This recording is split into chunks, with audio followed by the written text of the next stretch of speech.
Hello everyone and welcome back to my channel. It's been a while since I haven't done a video. I was on vacation. I actually went to Disney World. It's about a 4-hour trip from where I live. And I actually did it with my Tesla. The Autopilot was very useful. It made it very comfortable. And there you saw the merge was like very wide, so it was like just to make sure, please make hold the wheel, hold the steering wheel. I was saying practically, and that's the difference between the full self-driving and the autopilot. I don't know why they don't implement the same technology from full self-driving to autopilot. Obviously keeping it on the not making any turns for you or anything like that, or GPS, but it should be able to manage merges and things of that nature the same as full self-driving, but I'm not sure why it doesn't. Hopefully one day they update that. But the Disney trip, unfortunately I couldn't film because I had others in the car with me. But it was super useful. It made it so much more comfortable. Autopilot, I didn't have to worry so much about the driving itself. It was more comfortable, less stressful, you can say. So I mean, again, I've always said it in all my videos. I will always recommend Autopilot. It made the trip much more fun. I was able to concentrate a little bit more. Obviously, still keeping keeping it safe, keeping an eye on the road, etc.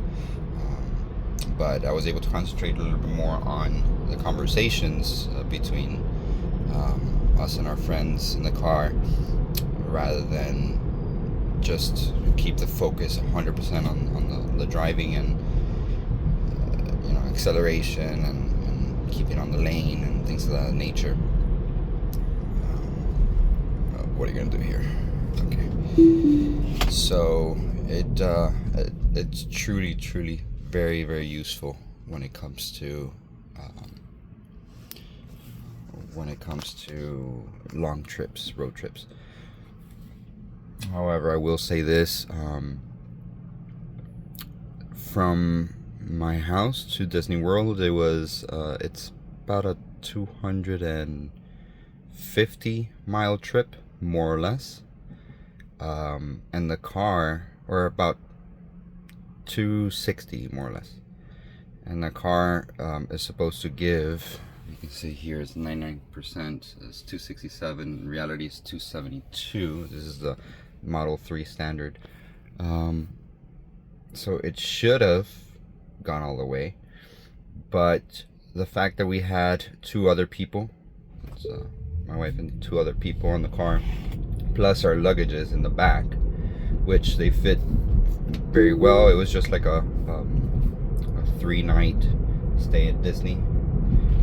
So okay, all right. So it's a 3-night stay at Disney. So it wasn't so many luggages or anything like that, but it all fit well. 4 people. The trunk space is really good. We didn't have to use the front, but there's a tiny little bit of space there as well. Because of the luggages, because of the amount of people in the car, that obviously, just like a regular gas car, it will create more weight on the car, meaning it will make it lose a little bit more energy. So we did always have to stop once to get to Disney, and on the way back once. It was about 10-minute-ish, 10 to 15 minutes max charge. It was inexpensive, about $7 one way, $7 back. When we did get to Disney, though, since the trip programs it for it to be a quick charge just to get to your destination. We got to Disney with about 20%, or yeah, like around 20% charge, and which it was fine obviously to get there, but the hotel didn't have any charging ports, or it was an Airbnb, didn't have any charging ports, so I had to charge on the way to Disney. I don't remember if we I don't think we charged it, because we stayed like 15 minutes 20 minutes away from Disney, so we didn't have to charge it then, but we did have to charge it on the way back, and again it was another 10 minutes, and that was fine. The next day we didn't charge it.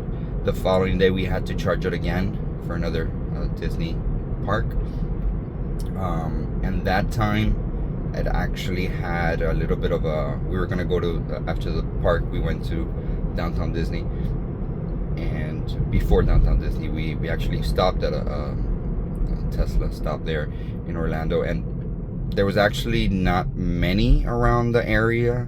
There was only 2. Obviously there was more, it's just another 10 miles or further out, so we weren't going to drive that far, but both of them actually, this is on a Sunday, and both of them were full. It had mentioned, which is pretty neat, it had mentioned that on the, over here on the top right, it had mentioned that it was going to be when we were on the way to the charger, which is something very important that you need to do. It's very important that you need to always put in the GPS that you're going to the charger, so that the car can go ahead and warm up the batteries or precondition the batteries to be able to charge a little bit faster.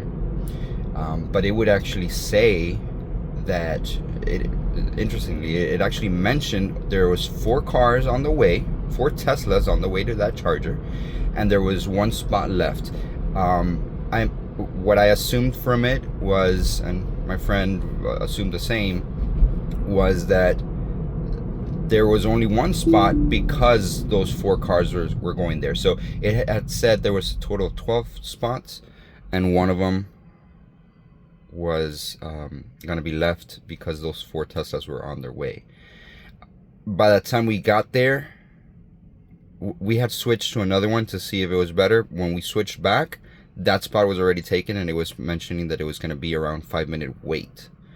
When we got there, it was a little bit less than 5 minutes of a wait, but there was a wait at that Tesla spot, and the other one, it had said it was going to be a little bit longer than 5-minute wait. But it is good that the fact that it does tell you. In fact, our battery was getting close to 10%, or it was at 10%, and it had even mentioned in yellow, it had said, think about going to another Tesla charging spot, or something along those lines. And I'm guessing it was saying that because if you had to drive to the place, maybe it was like a 3% battery drain, and then wait 5 minutes, it was going to be very close to 0. So the car was kind of warning. It wasn't a red warning or anything like that. It was a yellow warning. You have to wait till the little steering wheel comes up. And I guess since there was no lines that well drawn on the road, it wasn't letting me. And because you have to take the drive to the stop, and wait the 5 minutes, it was going to be very close to 0. So it was just warning. It wasn't a red again warning, it was a yellow warning, just a cautionary warning, to think about going to a less or a more empty Tesla charging spot, to make sure that you get your charge on. But no, I mean, it worked out fine. I ignored it. I went to the spot, and again, it was less than 5 minutes wait. It was more like a 1 to 2 minute wait. The guy was, when we got there, one of the guys was already getting in. However, it does, you've probably seen it in other videos, something very important. When you're charging, When you're going to charge, try not to park next to another Tesla. Always leave a spot in between. In this case, I couldn't because there was the only spot left. But when you're parked next to another Tesla in the charging spot, and that Tesla next to you is also charging, the charge is going to be slower, a little bit slower. Actually, not a little bit slower. It's going to be like half the charging speed. Still going to be good, but when you are the only Tesla between, like the spots next to you are empty, the charging speed doubles. So it becomes very fast. I'm talking about the charging spots that are, the quickest charging spots. But I'm assuming it applies to any charging spot, the level 1, 2, or 3. I've saw it in one video, and I actually experienced it myself. So yeah, that's very important. If you're going to a charging spot, make sure you leave a spot between you and another Tesla if possible. But anyways, we were able to charge it eventually. I was charging in one spot where there was a Tesla next to me, actually on both sides. The Tesla next to the one on my right left, and the one on the end eventually left while I was still charging. And what I did is I disconnected it and I parked on that side just to prove that point, where there was no Tesla next to me, and again the charging speed doubled. So very important to do that. It's gonna maximize your time there in the charging spot. And then we just charged it a little bit, and we said, you know what, forget it, let's just go to downtown Disney, or Disney Springs, whatever it's called, and then we'll go ahead and just start the trip, and the car itself will mark the next charging spot, which it did. It was the same one we got on the way here, and it charged enough to get back home. So it frustrated a little bit my wife. My wife has never been a Tesla fan so much. She eventually got used to it a little bit, but then this trip brought those feelings back up because of the charging time. But regardless, usually when you're doing a long trip, you usually have to stop to use a restroom or whatever, and we did just that, and it was actually necessary. So you probably have to wait 5 minutes longer, 5 to 10 minutes longer than you would normally if it was just a restroom stop.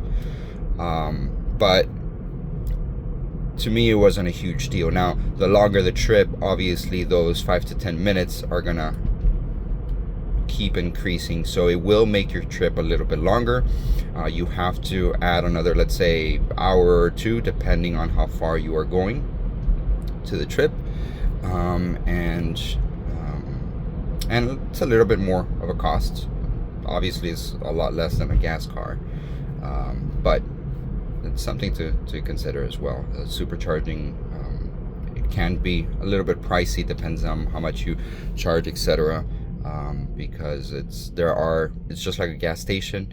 Each charging spot will be the price will differ however they want to charge on that spot. I don't know who controls the amount of money that they charge, but overall it was an amazing experience. I love it. I love the fact that that I was able to again concentrate more on the conversations, and enjoy the trip itself, rather than be a little bit more tense and stressed about the drive.